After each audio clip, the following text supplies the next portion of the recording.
पिछले 2-3-4 दिन से मन बहुत ही दुखी है।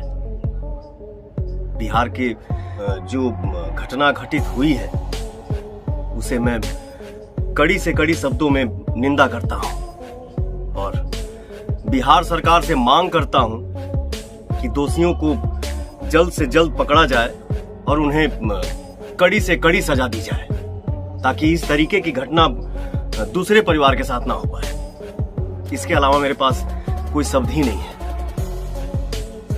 मैं पीड़ित परिवार के साथ हूं और आप लोगों से बहुत ही जल्द मिलने भी आ रहा हूं।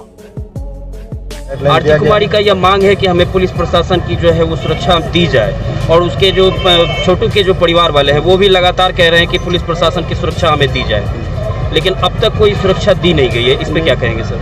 इस संबंध में वरीय पदाधिकारी को अवगत कराते हुए है ना सुरक्षा का पुख्ता इंतजाम किया जाएगा आरती कुमारी को। अच्छा, जब भी मैं जो बोल के गया हूं आपको याद होगा वो लाइन क्रॉस नहीं हुआ।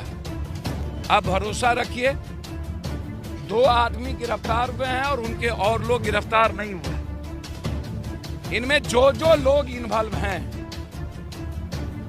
उनको दुनिया की कोई ताकत बचा नहीं पाएगा।